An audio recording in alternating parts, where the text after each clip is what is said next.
We are here, Tycoon Tactics, Season 3, y'all. And we are here with the CEO of Dope Flavors, Mr. Stephen Abundis. What's happening? What's going on, brother? What's going on, bro? Appreciate you. Appreciate you as well, bro. How you been, man? What brings you out here to the city? Oh, man, that Outside Lands. We got products and we'll be vending over there at Outside Lands at the Grasslands. They got a licensed consumption lounge. And through the city of San Francisco, they have a equity booth, social equity and locals booth. So you have local brands and you have social equity brands throughout the state are allowed their products right there at Outside Lands, bro. So they extend the opportunity for us to sell our products. And, we're really grateful for that. This is our first year. So go ahead. If you're going to Outside Lands, go check out Grasslands. Go check out the social equity booth sponsored by Vapor Room SF. I don't know if you've ever been to the Vapor Room, but they've been around in SF for a minute. That's where I used to go when I first, got medical when I was 18. Used to slide to the Vapor Room, go drink some cannabis infused tea. Hell yeah. Go get some cookies or something, start smoking. That was like a legal lounge back then. You feel me? So it was dope. Now it's all regulated, so you got to have a license to have a consumption lounge now. Mm-hmm. So shout out Vapor Room, shout out Grasslands. Go pick up some dope flavors over there. Will do, man. Will do. I'm actually going to be out there tomorrow night, brother. So maybe we see you out there, man. Nice. Have you ever played chess before? I for sure have, bro. Yeah, awesome, man. Awesome. Yep. So you're familiar with the moves, strategies. Good, bro. So this season, bro, was inspired by a couple of things. So the first one being this show called Hot Ones, mm-hmm. where they eat chicken wings and answer a whole bunch of questions. That's right. Crazy. And with each question, obviously the chicken wing gets spicier and spicier, mm-hmm. right? But then the second part of this season that I was inspired by was this book that I read called Your Next 5 Moves, right? And Your Next 5 Moves was the author was inspired by the grandmasters in chess mm-hmm. that can think upwards of 15 moves ahead. Yep. And I think it's very applicable to business because there's a lot of times there's like steps or sequences you have to take in order to get to a certain place or destination, mm-hmm. Kind of like in chess. If I'm trying to get your king, you know what I mean? Mm-hmm. So, for surely. And then that's what I wanted to bring people on who I believe are at the top of their game and just interview them and talk about, how did you do what you do? Mm-hmm. So I guess we'll go first, man. I'm going to ask my question. Boom. What is your name? Where are you from? And what do you do? Oh, yeah, that's right. I have to answer the question. So you made your move? I made my move. Boom, boom. So what's it? Name? My name's Stephen Abundis. Where I'm from, right? Mm-hmm. I'm from Pittsburgh, California, 925. Small town. We from the same area. Yep. This barely back then it was like 50, 60,000 people. It's probably more now, close to 100. Right. Just because of gentrification, from San Francisco, Oakland, and Richmond, got more people coming out east. We not really, we from the Bay Area, but it's, we really on the Delta, getting close to the river, getting close to the valley, Sacramento. But, we tough in that Bay culture. It came, like I said, gentrification brought all that out there. People from Pittsburgh, Antioch got family in San Francisco, Oakland, Richmond, San Jose and stuff. So, we well exposed and well rounded to Bay Area fashion, man. You know what I'm saying? Absolutely. And I feel it's a blessing. Small town. I got big family. Most of my family's in the 925, spread out throughout the state. But that's where I'm from, man. Awesome, man. Awesome. So this show again was inspired by a show called Hot Ones, where you eat chicken wings, right? Yeah. Are you a drums or a flat person? I'm a drums person for sure. Awesome. And what flavor would you do? Shit, I usually do hot. I like lemon pepper. I like Parmesan. I'll do like a shit. If they bring back that Szechuan sauce, mm-hmm. some shit like that, I'll fuck around. Yep, fuck around with the fuck around. Yeah, you can cuss on this. Yeah, right. I say, all right, for sure. Some places is good, some places is not. Yeah, so yeah. Just, sure. Oh yeah, I've been cussing all over the place, bro. I'm like, shadow band, and I don't care. Right, it's my fucking show. I'm in cannabis, so I know all about the shadow band, especially IG for sure. Hell yeah, man.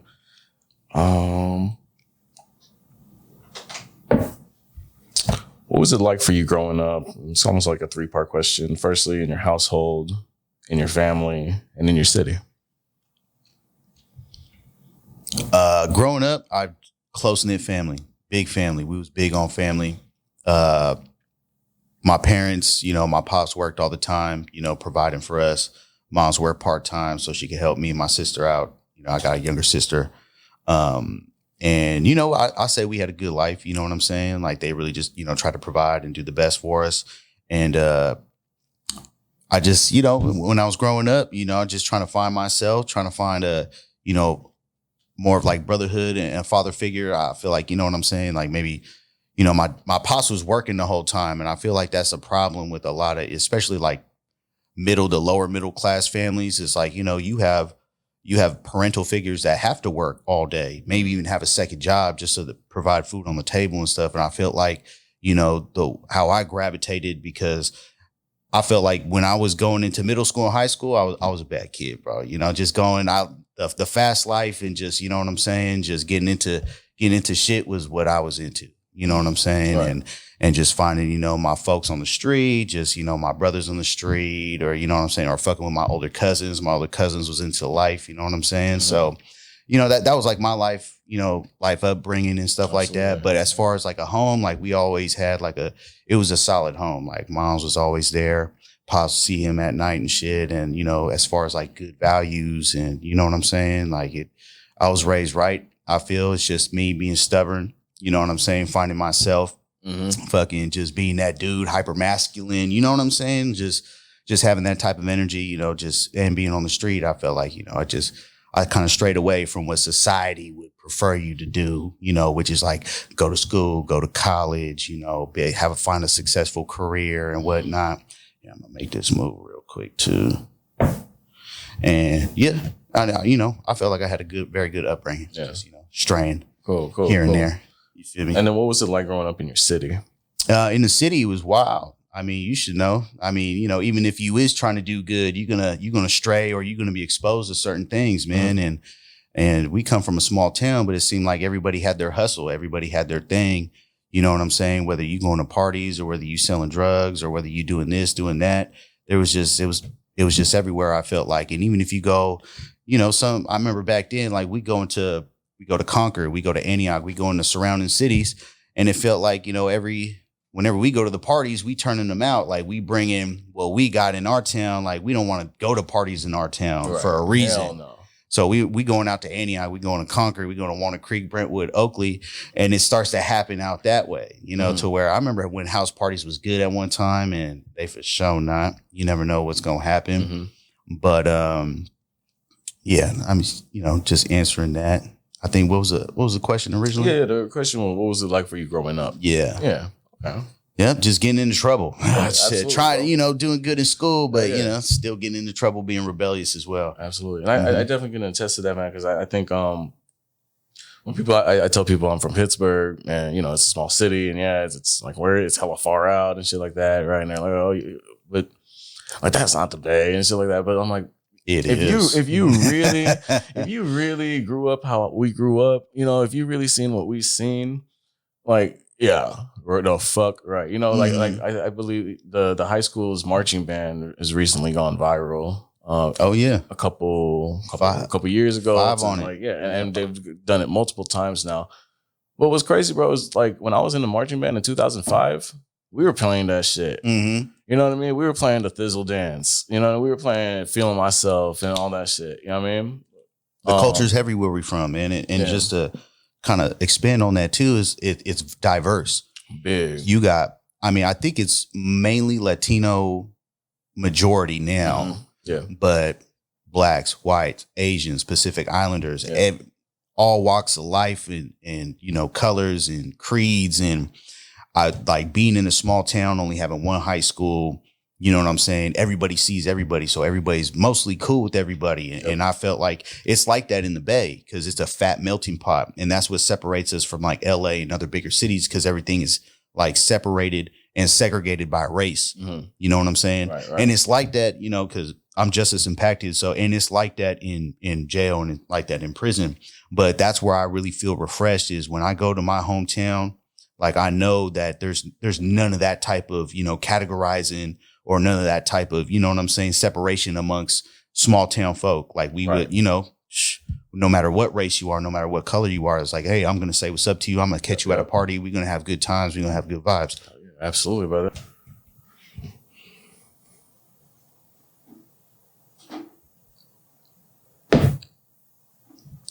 Take me through your morning routine.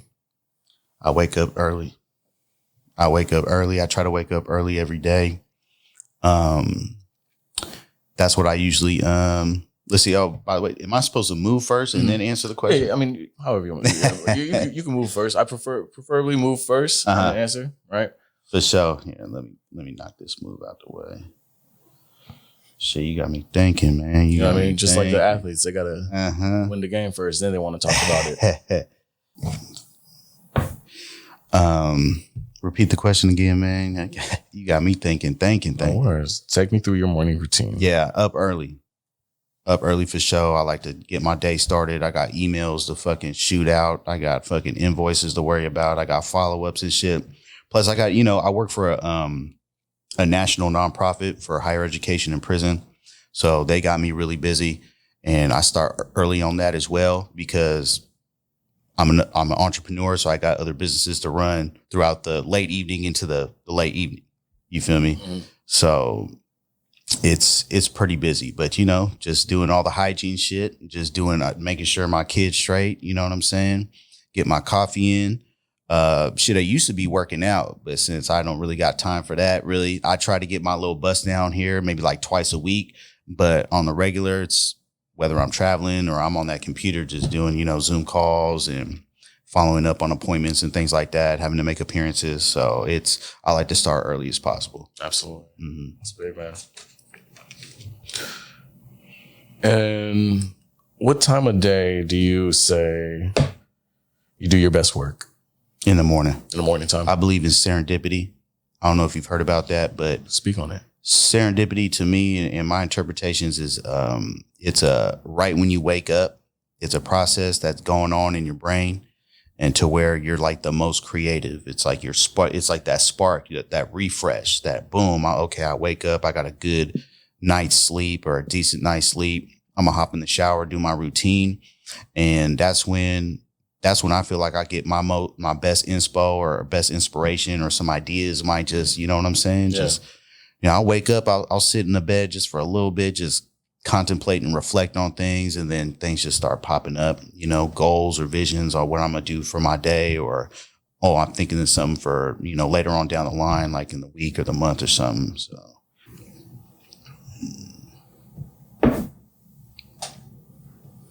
How did you get into the industry you're in? I've always been into cannabis. I know that. You know what I'm saying? Yep. Like from a really young age, from trying it as an adolescent. And then from there, just fell in love with the plant, fell in love with, what it does for you as a medicine. Because first and foremost, it is a medicine. So, for us now, and then the movement now is the decriminalized nature, decriminalize this plant that's used for medical purposes. And, I truly believed in that. That's why back in Prop 215 days and, when it was legal medically in the state of California, it's, as soon as I turned 18, like, boom, I need this. This is what helps me out. I've never been on pharmaceuticals and shit. So from there, I already had a passion for it. And then, growing it, selling it, doing what you do, whatever, in that market, in that type of arena. And then things evolved and it becomes an industry. You know what I'm saying? So I'm considered legacy just because I've been doing this. You know what I'm saying? I'm from the traditional market or the black market, whatever you want to call it. So yeah, that's pretty much how I hopped in it. I say as a teenager, you know what I'm saying? So unfortunately the laws at that time, demonized and criminalized something that I was already ahead of my time. You feel me? As an entrepreneur, as an advocate, as an activist, as a cultivator, as a whatever you want to call it. You know what I'm saying? But I think that might be my move. Right. I think so.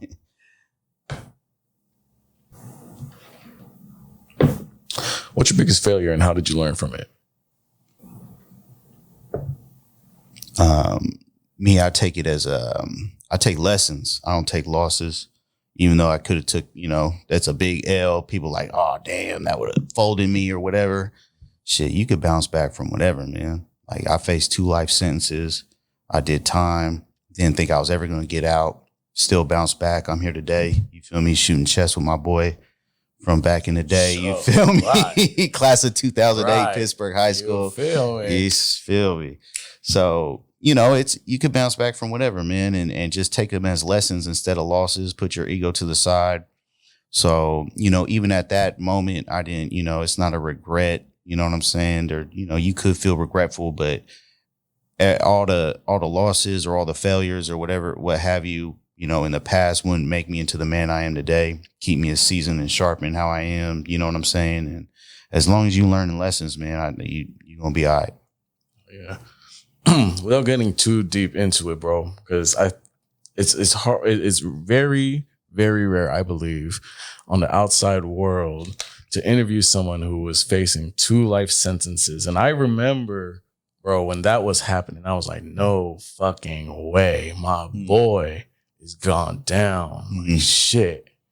You feel me? Yeah. And maybe you could elaborate a little bit on that. And then maybe not in specifics or anything, but like, Yeah, just, shout out my co-defendant. You know what I'm saying? He's fighting an open appeal right now, so I can't really elaborate on that. But you know what I'm saying? He's coming home. We working really hard to bring him home. Love that nigga to death. You feel me? So, but at the, when you're a Hispanic male or any person of color, you feel me? It don't matter. You know what I'm saying? It's just when it comes to the criminal justice system, you're looked at as a pawn. You're looked at as a prize. So it doesn't matter if you're innocent or guilty.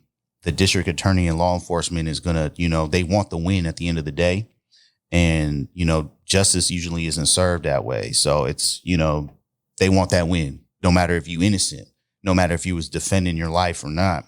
It's like they just want to throw you in jail because at the end of the day, it's all about the bonuses. It's all about the overtime. It's all about that win and promotion, the incentives for them on the criminal justice system side. Yeah. So bringing it back is, the person of color, like you could be defending yourself, but you'll still be labeled as a gang member just so you could tack on more time. You know what I'm saying? And so when you're defending your life, you know what I'm saying? And, that's being at the wrong place at the wrong time, defending your life. When you're labeled that gang member, it don't matter. It turns from defending yourself, being at the wrong place at the wrong time to murder. Straight up. Yeah. And then it's like, all right, well, you know what? You got your day in court that you have to prove that. You have to go the long route. You know what I'm saying? Yeah. You have to go spend these years to plead your case to the courts, regardless if you're innocent or not. Right. So yeah, that's kind of like situation in a nutshell. Absolutely, man. And I could definitely, because I mean, first of all, having family that's gone through that and currently still going through that. Mm-hmm. And then second, bro, most recently, bro, I had an opportunity to serve as a juror, mm-hmm. And I was really kind of like, this kind of sucks. Like losing time from work and everything like that. But when I came in there, it was a woman of color. And I said, I can't. I got to sit here. If they choose me, I got to see. I got it, And it's interesting. They had explained to me everything. But yes, I believe it is definitely set up for you to fucking fail. Like, it's a complex. Yes. They make money off. This is $1 billion, $1 trillion complex industry. You feel me? Just like the military, criminal justice system, food, government. You know what I'm saying? So you just get caught up in this wretched, vicious machine and cycle, and it's just it's eating us up and spitting us out. Right. What could someone do if they were interested in doing what you're doing? Doing what I'm doing is extremely hard. And I don't mean to be discouraging, at least right now. I'm in the trenches, trying to put on for the brand, trying to advocate for social equity in cannabis, because that's what we need, especially in the state of California, because this state sucks when it comes to, the cannabis industry. It is specifically tailored to corporate. They want corporate to take over. They want to push out the small mom and pops. They want to push out the brands from persons of color, persons that have been, affected by prohibition on marijuana. You know what I'm saying? Such as myself, maybe even you or family members. So we should be at the forefront of licensing, of all of that education on how to, give us that opportunity. Don't pass us up for a corporate who's got all these means and capital to do that. But, it doesn't mean that it can't happen. You know what I'm saying? You just can't quit. You just can't quit. So with me, it's just, I couldn't quit in there. When I was fighting for my life. So I self-educated myself with the law. Mm-hmm. So I was just, getting game from others, gaming up myself, and then boom, was able to secure my freedom. The same concept you can use when starting up a business, when starting up, whatever you want to do, nonprofit work, whatever. Find your niche.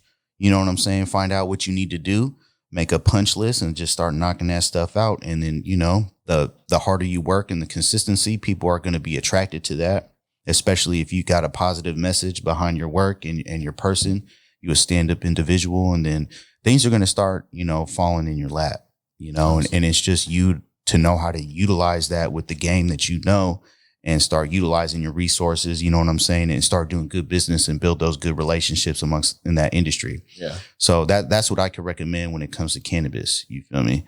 Absolutely. So, that's for cannabis, for advocacy, because I advocate for justice impacted students.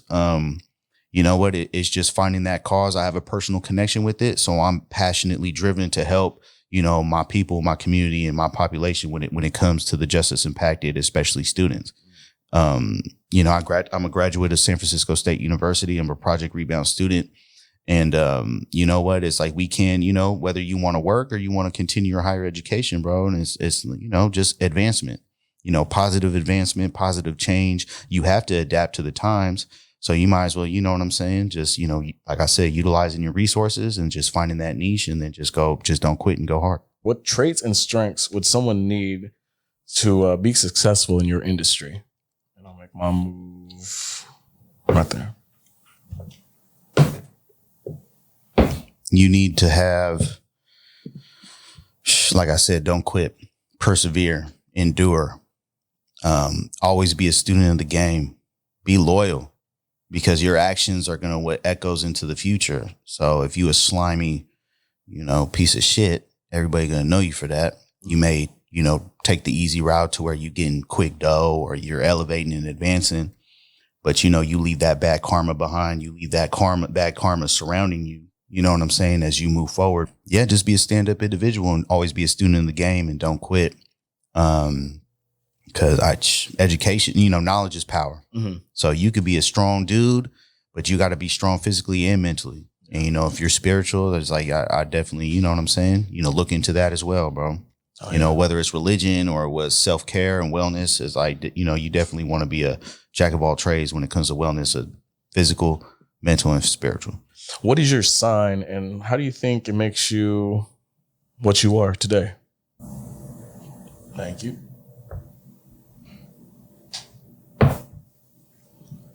I'm a Libra. I think the signs is a scale balance. And I like that just because, I want to be well-rounded. I want to be, like a jack of all trades, able to, be patient and, mold myself to how I want to, you know what I'm saying? To help others and to strive and be better as myself always, not be stagnant. I think that's what that means. You know what I'm saying? I've heard so many interpretations on Libras and whatever. I'm born in October 20th. So I'm kind of like on the cusp between Libra and Scorpio. My girl's a Scorpio. She crazy. I be hearing about that too. So as far as my interpretation on that, Libra and the scales and shit, just being well-rounded, being patient, being balanced, Awesome, man. Well, with that, man, that brings us to our intermission. Go ahead and bring the marching band out, bro. That's right. All right, y'all. Back from halftime. We out here. Let's make this happen, man. What do most people misunderstand about you? Or what do people misunderstand about you most? I say, since I'm just as impacted from the streets, you know what I'm saying? All my folks, my people who I fuck around with. When I go to professional environments, especially academic, I'm at the school, I'm at, certain like government, working like city, trying to intern and stuff like that. Yep. People could misinterpret that. You know what I'm saying? They see you not as a human being or a person. Sometimes they just see you as, oh, you're an ex-con. Or, you're a convicted felon, or, you're a gang member and shit like that. You feel me? So people get that misconception, until they get to know me and, see what type of work I do and, what I really am, who I really am. And, I've been exposed and ran into that, you know what I'm saying? Especially during my schooling. So, and especially trying to find a job too, man, Sure. trying to get something. I could actually give you a little story about that, bro. Fucking, I was over there. I was at SF State trying to find a job, and I got hired at Macy's Union Square. Finna sell some shoes, on commission. It was a cool job. That's a cool little something for me to, just, I'm gonna go to school over there. I'm finna go to work, and I'm finna hop my ass back to home. A cool little paycheck. And I got that job at a job fair in the Mission to where it's catered to, we want to help justice impacted, low income get jobs. So I'm like, boom, I go over there. They hire me. Shit, I'm there. I went to a week's worth of fucking, training. I was on the floor for a week selling shoes, selling credit. Yeah. Like, my managers love me. You feel me? I got sauce. Like, you know what I'm saying? Like, I got the gift of gab. Like, I'm making sales. But you could tell, like, people are kind of like, you know what I'm saying? Because the Macy's Union Square is a tourist attraction at the end of the day. Mm-hmm.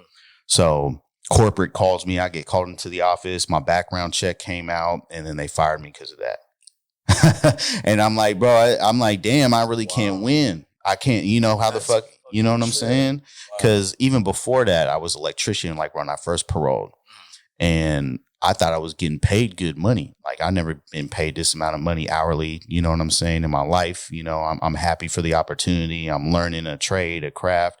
But then as I'm, going through the motions with this job, I'm seeing, there's other justice impacted people there. And it's like, they're exploiting us. They're paying us lower because they know we can't find a job elsewhere. They're making us travel to commute to San Jose, or you know what I'm saying, somewhere hella far, and then and still paying this shit, bro. And it's like, I couldn't really take that. You know what I'm saying? Shit, and yeah, it's like that's pretty much like just furthering on from your question. It's like people get that misconception. Yeah. You know what I'm saying? And it's all about the dollar at the end of the day, and they're going to use you for what they want to use you for. You know what I'm saying? Absolutely.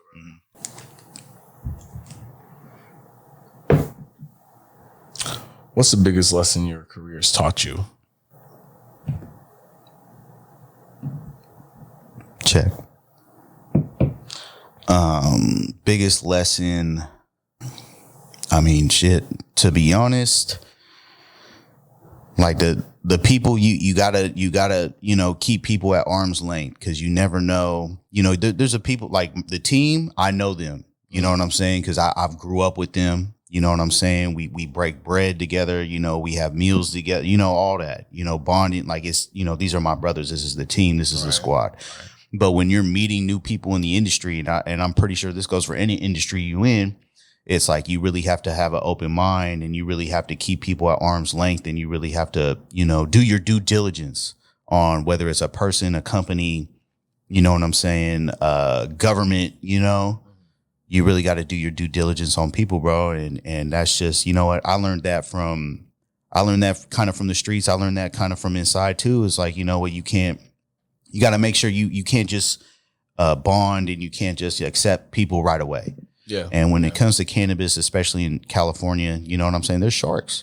There's like small time sharks that are, that are already ingrained here. And then there's corporate ones that are on a whole other level. So, you just got to be careful, because you might, be, voice what you feel, you know what I'm saying? Hire that attorney, do your due diligence, make sure you got, you going through all your paperwork, you dotting all your I's and crossing all your T's, man. And I just say, do your due diligence and be thorough. Yeah. You know what I'm saying? And that right there, just having that mindset on everything you do in an industry like that would just eliminate all the bullshit that you might have to go through later. Mm-hmm. You know what I'm saying? When it comes to individuals or bad business. Yeah. If you could meet your 18-year-old self again, what advice would you give you? Let's see. Did you had checked, bro? Oh, I'm sure about that.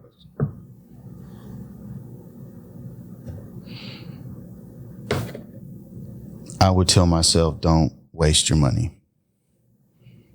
Like back then when I was 18, I was young and dumb, and that's just the trap we all go through as young kids. Not even if you're dumb, just we've been groomed and fashioned to value material things. You know what I'm saying? And if you learn how to save your money and be money conscious, you know what I'm saying? And that's why I really like how I think it's Florida, maybe Texas, and a few other states and counties are making it mandatory for like financial literacy and just being aware of finances, on how to, do your taxes, know what this is, know what that is. You know what I'm saying? Things that you need to know being an adult, not no government bullshit that, that they're just making you go around in circles from high school to college. You know what I'm saying? So yeah, save your money, be more money conscious, like know, you know what I'm saying? Know what an investment is and know what a liability is, know what's an asset, you know what I'm saying? And that right there, if you know from a very young age, then it will help you out financially in the long run. And you know what I'm saying? You'll be in a better position because nowadays with inflation and all this fucking bullshit that whether it's government or industry or corporations is trying to do on the people, especially poor people, it's all strategic and it's all on purpose, man, to keep us where we're at and to keep us consuming. You know what I'm saying? This is all, to me, it's all a big ass farm, especially for poor people. It's like, we're just going to send them to work and milk them for their paychecks after anyway. You know what I'm saying? They're not going to build no wealth. It's like, we don't want them to know about generational wealth because then they're going to be a threat to white privilege. They're going to be threats to systems and complexes that have been around since fucking till the forming of, colonization of the United States, so absolutely. Bro. Financial literacy, man. It's like, save your money. Kind of piggybacking off of saving money, right? Or not really money, but the idea of money. If you had, someone gave you $10 million right now, what would you do with it? I'm very interested to know this answer.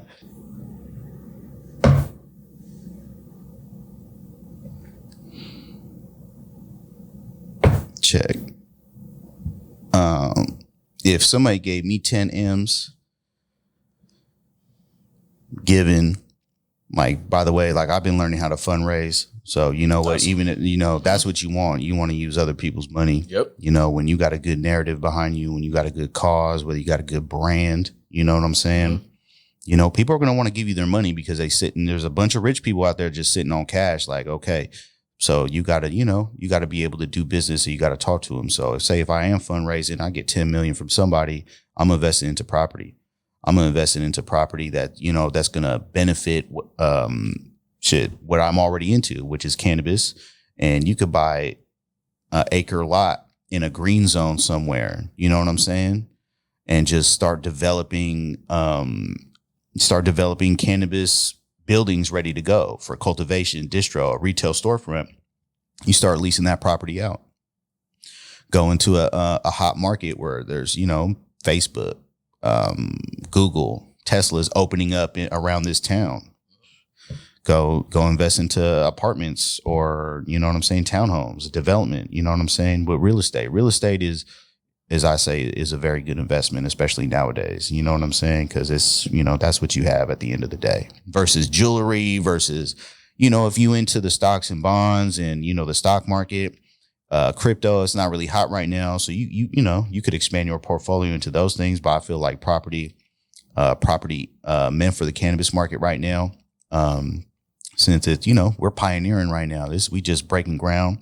When it gets, descheduled federally and you're already established, you got properties and you're leasing out your properties to other cannabis companies. It's like, that's never going to go away. Right. You might get some government contracts later on in the year for cultivating or whatever it may be. So I say property, whether you're cultivating or you could be growing hemp. Grow hemp for the government, and they're going to turn that hemp into military uniforms and like satchels and all that shit too. Yeah. So any type of property, find that niche, and then expand, do your homework, and then doing that. That's big, man. I want to check. What do you think the world will be like in 5 years? And kind of a 3-part question: your world, the cannabis world, and the world in general. In 5 years. Mm-hmm. That's another check. My life in 5 years is, I'm just going to be better and advanced from where I am right now. That's like my ultimate goal, is just keep advancing, keep growing, keep learning, keep building those strong relationships with your family and your loved ones, with your circle, with your people, providing opportunity, especially most importantly, like to me, I know I'm capable of whatever it is. You know what I'm saying? Yep. And as long as I'm capable and I'm able to provide that platform to others, you know what I'm saying? That's in my circle, that's deserving, that, you know what I'm saying, that I know ain't gonna fuck it up, that's loyal, that's been loyal to the soil, that, you know, I want to continue to do that, you know, my life 5 years from now. Right. And, you know, I may not be wealthy, but I'm be wealthy in soul. You know what I'm saying? So 5 years from my business, hopefully we're a multi-state operator, MSO, multi-state operator. We're in different states. We have retail storefront lounges. We're in the cultivation, you know what I'm saying? Heavy, you know, I want to be breeding. We're already in the process of doing that right now. We're collaborating with cultivators and breeders, working on our own genetics. You know, we're going to have, you know, all ranges of flower, you know what I'm saying, from concentrates to everything, you know what I'm saying, be a jack of all trades when it comes to the industry, really have that good message and really just push the advocacy for social equity nationwide and on a federal level, because we are anticipating the, you know, for the federal descheduling of cannabis. And then I think it was 5 years myself. Oh, the world. The world is crazy. You got to adapt, man, whether it's going to be the apocalypse of revolt in America because of, you know, carceral capitalism and, you know, whatever it may be, whatever our issues is, or the apocalypse, just the world ending. Like, you know, you just got to be prepared, you know, be up on game, you know, as far as like really look into news, like be, you know, kind of just don't take what you see on the TV. It's like do your research. You know, there's a lot of independent reporters. There's a lot of independent news that aren't just going to the left or the right. But if you well-rounded and you really do, like I said, be thorough and do your due diligence, then you can at least be aware and know how to prepare for the future. So I hope the world ain't going to end and going on 5 years or whatnot. You know what I'm saying? So, yeah, man, just be prepared for the worst and hope for the best on that as far as the world goes, because it's crazy right now, man. Oh, yeah, I agree, man. Yeah, it's crazy in my personal world, but the whole world is even crazier.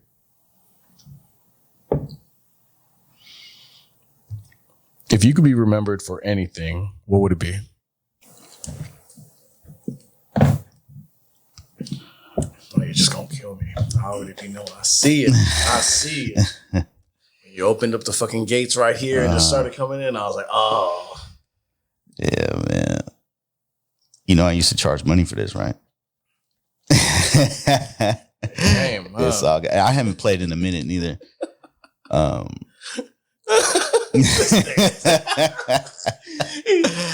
can't believe you, fool. I just charged the game for it. Yes. I got you, bitch. What was the question again, bro? If you could be remembered for anything, what would it be? Yeah. Shit, it's a good dude, stand-up dude, man. You know, heroes get remembered, legends never die. You know what I'm saying? And to get to that legendary status, I mean, that comes with a whole lot of merit. That comes with a whole lot of stuff you got to do. So, you know, whenever that time may be, you know, when I get remembered and you know what I'm saying, I go back to wherever, you know, the universe, the earth, wherever I go back to, you know what I'm saying? You know, my name is solid everywhere it goes. And I hope I was able to provide, you know, as much as I could to the people around me, to the world. You know what I'm saying? Like, you know, making a deep impact. Whether it's worldwide, whether it's something just in my community or whether it's just in my family, just making that positive impact for them. Absolutely. Right. Okay, I don't even know. What are your next 5 moves? And it could be to this chess game. It could be right now, immediately, or it could be in your business, in life, however you want to answer it. That's a good one. Yeah, because, man, you had me thinking this whole time because I'm over here answering questions. I'm thinking about chess. And really, I just been shooting the chess game from the hip, you know. So I can't really give you my next. I my can next tell 5 you've minutes. played before. Yeah. I've played a lot of this before. But my next 5 moves, you know, is definitely going to be involving my family. You know what I'm saying? Making sure they good. My son's about to, you know, start school. Yep. So I'm definitely, you know, secure him, you know, first and foremost with school, better quality of life, you know, living situations, maybe, you know, close-knit family, you know, making sure he's good. So it's definitely my 5 moves is with my family, with myself personally, just, you know, being spiritually, physically, and mentally healthy, just so, I'm good so I can make sure my people's is good around me. Because how can you help other people when you yourself ain't good all the way there? You know what I'm saying? 3, my folks making, like I said, if I'm good, then I'm trying to make my folks good. 4, my business, Dope Flavors, my career in advocating for social equity in cannabis or the justice impacted.